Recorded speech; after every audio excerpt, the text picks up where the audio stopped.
Bonjour tout le monde, je suis ravie de vous retrouver dans cette vidéo-là pour faire une petite mise au point relative aux prépas privés.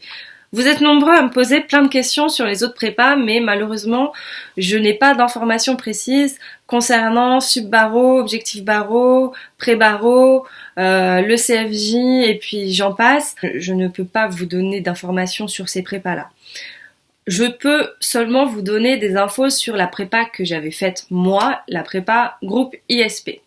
Si vous hésitez encore, moi je peux vous donner encore une fois mon avis sur la prépa ISP. Comment elle fonctionne cette prépa? C'est simple. En fait, moi ce que j'avais adoré dans cette prépa-là, c'est que à chaque fin de cours, à chaque fin de thématique précise, que ce soit en droit des obligues, en droit administratif ou en procédure administrative, et je pense que c'est le cas dans les autres matières, le professeur en question vous donne une méthodologie à suivre pour résoudre votre cas pratique.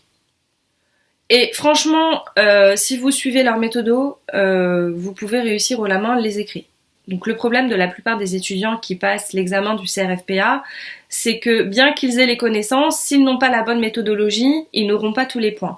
Et le but principal lorsque vous passez les écrits, c'est d'avoir le maximum de points aux écrits pour pouvoir compenser si jamais vous vous plantez au grand O ou à votre matière de langue. Les connaissances, vous les avez, c'est très bien, mais il vous faut la méthodologie. Et cette prépa-là, en tout cas, vous enseigne la bonne méthodologie. Pour les publicistes, je vous invite à aller sur leur chaîne YouTube, Canal Groupe ISP, je crois que c'est comme ça que ça s'appelle.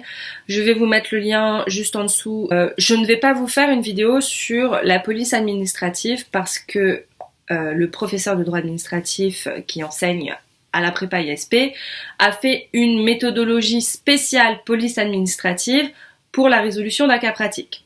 Je vous invite fortement à aller voir sa vidéo. Comme ça, vous pourrez comprendre la méthodologie en police et comme ça, vous pourrez vous faire un petit aperçu de comment cette prépa-là fonctionne. Que vous dire d'autre sur cette prépa-là?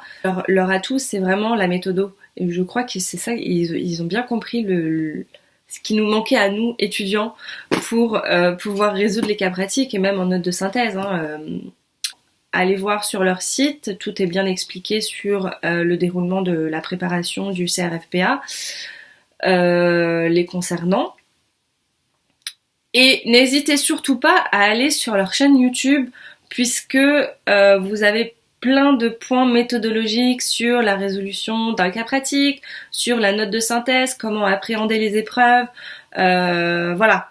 Donc je vous laisse aller faire un tour sur leur chaîne YouTube.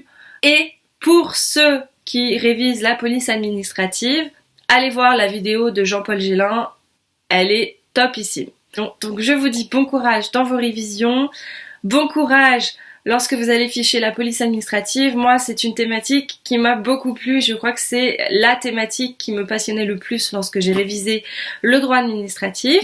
Je suis désolée pour les personnes qui m'ont posé des questions sur les autres prépas, mais je ne pourrai pas vous répondre. Mais n'hésitez pas à vous renseigner sur la prépa groupe ISP. J'ai eu une bonne expérience avec eux, donc je ne peux que vous encourager à vous y inscrire et à regarder leurs vidéos. Je vous dis à bientôt dans une nouvelle vidéo et surtout, n'oubliez pas de croire en vous. C'est très important. Salut!